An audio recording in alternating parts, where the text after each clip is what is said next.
Hello friends, welcome to our YouTube channel civil services dream. तो friends, UPPCS 2021 की test series का ये test 99 है, जिसमें हम हिस्ट्री के क्वेश्चन सॉल्व करेंगे। तो आइए देखते हैं, काफ़ी अच्छे क्वेश्चन हैं। इसमें क्वेश्चन नंबर 1 देखिए, भारत की राजधानी का कलकत्ता से दिल्ली स्थानांतरण किस वायसराय के समय में हुआ था? ऑप्शन है Lord Dalhousie, Warren Hasting, Lord Hardinge या लॉर्ड रिपन। क्वेश्चन 1 का करेक्ट आंसर है option C, Lord Hardinge. Lord Hardinge जो है इन्हीं के ही टाइम में सबसे पहले जो स्थानांतरण की बात हुई थी वो कलकत्ता से दिल्ली में स्थानांतरण लॉर्ड हार्डिंग के समय में हुई थी। और उस समय क्या था कि 1911 में ये चीज़ें हुई थी। और उस समय जॉर्ज पंचम जो 5वें राजा थे, ठीक है, और महारानी जो मैरी थी, उनको भारत बुलाया गया था। दिल्ली में भव्य दरबार का आयोजन भी उनके लिए किया गया था। ठीक है, तो ये कब था? कलकत्ता से दिल्ली में स्थानांतरण राजधानी का किया गया था। नेक्स्ट है क्वेश्चन नंबर 2। इसमें है रिंग फेंस नीति का संबंध इनमें से किससे है? ऑप्शन है Henry Lawrence, Dalhousie, Warren Hasting या लॉर्ड क्लाइव। क्वेश्चन 2 का करेक्ट आंसर है option C, Warren Hasting. Warren Hasting की जो रिंग फेंस पॉलिसी थी, वॉरेन हेस्टिंग की रिंग फेंस पॉलिसी का मेन उद्देश्य ये था कि एक बफर जोन बनाना और कंपनी की सीमाओं की रक्षा करना था। इस नीति में रिंग फेंस के भीतर शामिल किए गए जो राज्य थे, उनको उनके स्वयं के खर्चों पर बाहरी आक्रमण के विरुद्ध सैन्य मदद देने का भरोसा दिया गया था। ठीक है, तो मेनली कंपनी की जो सीमाएं थी उनकी रक्षा करना था। नेक्स्ट है क्वेश्चन नंबर 3। इसमें है प्रथम फैक्ट्री अधिनियम कब और किस गवर्नर जनरल के समय पारित हुआ था? ऑप्शन है Warren Hasting 1774, Lord Mayo 1869, Lord Hardinge 1909, Lord Ripon 1881। Question 3 का करेक्ट आंसर है ऑप्शन डी, लॉर्ड रिपन 1881। ये जो प्रथम फैक्ट्री जो अधिनियम था, ये लॉर्ड रिपन के समय में आया था, 1881 में आया था। इस जो अधिनियम था, इसका मेन पर्पस ये था, फैक्ट्री में काम करने वाले जो बच्चे और महिलाओं से संबंधित ये अधिनियम लाया गया था। इस अधिनियम के तहत 7 वर्ष से कम उम्र के जो बच्चे थे, उनको फैक्ट्री में काम करने से रोक दिया गया था। ठीक है, उन पर प्रतिबंध लगा दिया गया था कि 7 से कम वाले नहीं करेंगे। और 7 से 12 वर्ष के जो बच्चे थे, उनकी जो कार्यविधि थी वो प्रतिदिन 9 घंटे कर दी गई थी और महीने में 4 दिन की छुट्टी दी गई थी। नेक्स्ट है क्वेश्चन नंबर 4।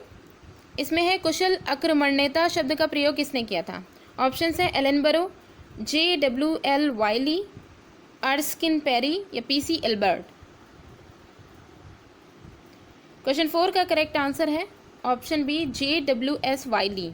कुशल आक्रमणेता, इसको हम चतुराईपूर्ण निष्क्रियता भी नाम इसको कहा जाता है, या फिर मास्टरली इनएक्टिविटी भी कहा जाता है। ठीक है, तो ये जो शब्द था, इसका प्रयोग सर्वप्रथम उल्लेख JWS वाइली ने किया था सबसे पहले, और वो भी एडिनबरा रिव्यू की एक लेख था जिसमें इसका प्रयोग किया गया था इस शब्द का। नेक्स्ट है क्वेश्चन नंबर 5। इसमें है निम्नलिखित पर विचार कीजिए जिन्होंने लॉर्ड वेलेजली के साथ सहायक संधि की थी और उनके द्वारा किए गए संधियों का सही कालानुक्रम नीचे दिए गए कूट से पता करना है।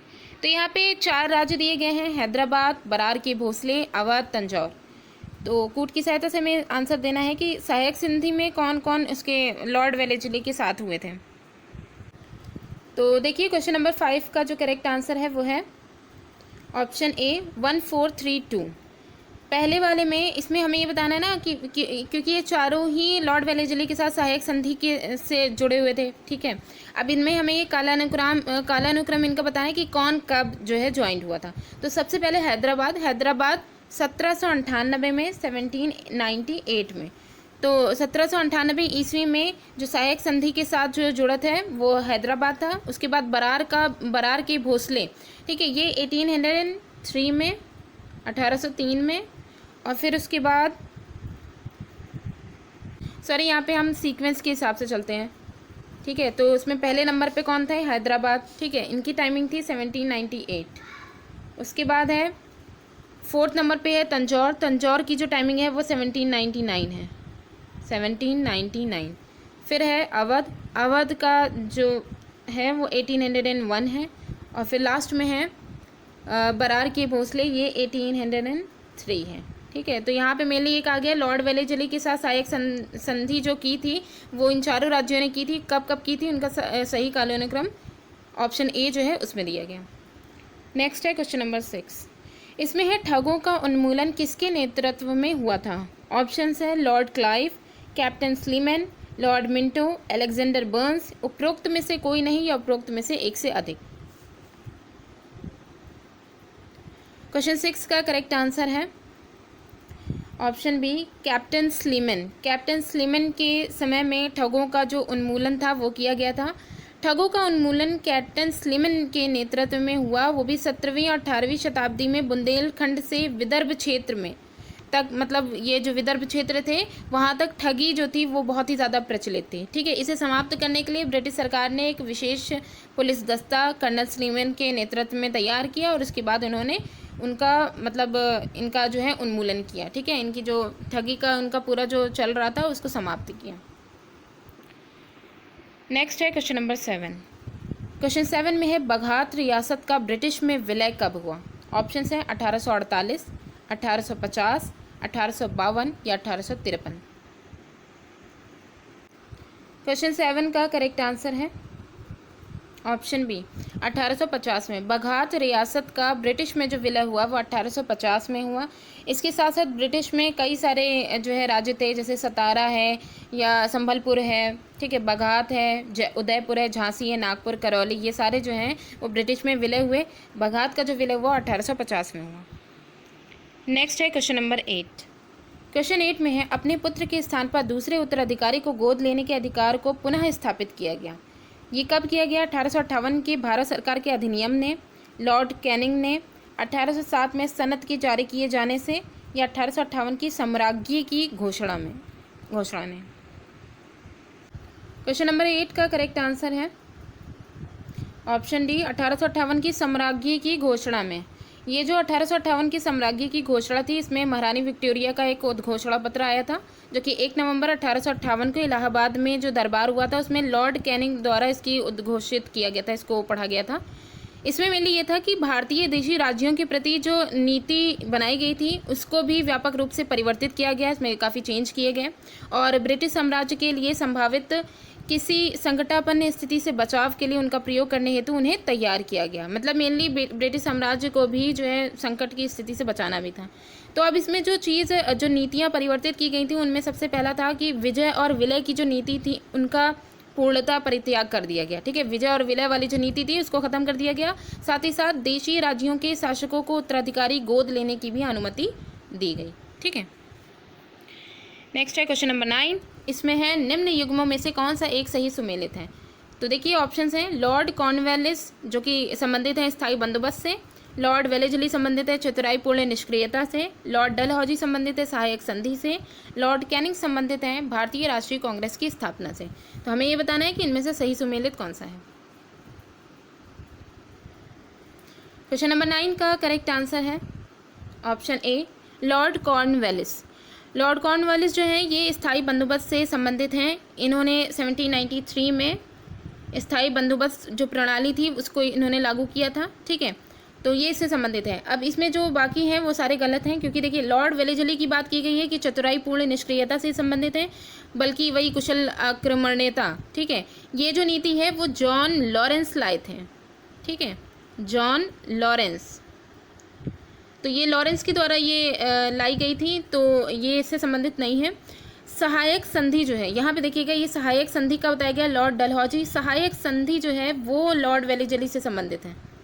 ठीक है, और जो यहाँ पे लॉर्ड डलहौजी हैं ये संबंधित हैं व्यापगत का जो सिद्धांत आया था उससे संबंधित है।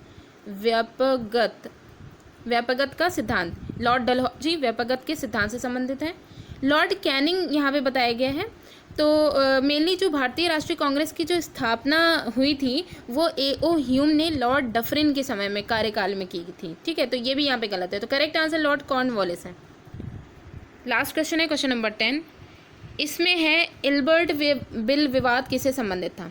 ऑप्शन है भारतीयों द्वारा हथियार लेकर चलने पर कुछ प्रतिबंधों का लागू किया जाना, भारतीय भाषाओं में प्रकाशित होने वाले समाचार पत्रों और पत्रिकाओं पर प्रतिबंध लागू किया जाना, यूरोप के लोगों की मामलों की सुनवाई करने के लिए भारतीय न्यायाधीशों पर लगाई गई अयोग्यताओं को हटाया जाना, आयातित सूती कपड़ों पर लगाए गए शुल्क का हटाया जाना।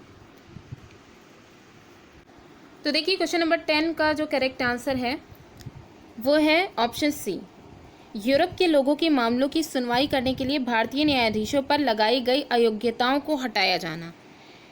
इल्बर्ट बिल विवाद जो था, इसमें मेनली पहले ये था कि यूरोप के जो लोग थे मतलब उनके अगर किसी भी तरीके कोई अपराध वगैरह या कुछ भी अगर होता था, जो यहाँ पे रहते थे इंडिया में, ठीक है, भारत में जो लोग रहते थे, तो उनकी सुनवाई यहाँ भारत के लोग नहीं कर सकते थे। मतलब उस चीज़ पर प्रतिबंध था, उसके लिए भारत के जो न्यायाधीश थे वो उन पर सुनवाई नहीं कर सकते थे। उनके जो मामले थे वो यूरोप में ही जा कर के सॉल्व किए जाते थे, वहाँ के न्यायालयों के द्वारा, ठीक है।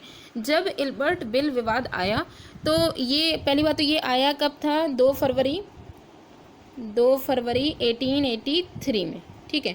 तो 1883 में ये जो है बिल जो था ये लाया गया था, और ये लाया गया था पीसी इल्बर्ट वायसराय जो थे उनके द्वारा लाया गया था, ठीक है। तो मेनली ये जो इल्बर्ट, इसी वजह से इसको इल्बर्ट बिल की संज्ञा दी गई थी। इसमें यही कहा गया था कि जाति भेद पर आधारित सभी न्यायिक अयोग्यताएं तुरंत समाप्त कर दी जाएं और भारतीय तथा यूरोपीय न्यायाधीशों की शक्तियां समान कर दी जाएं, ठीक है।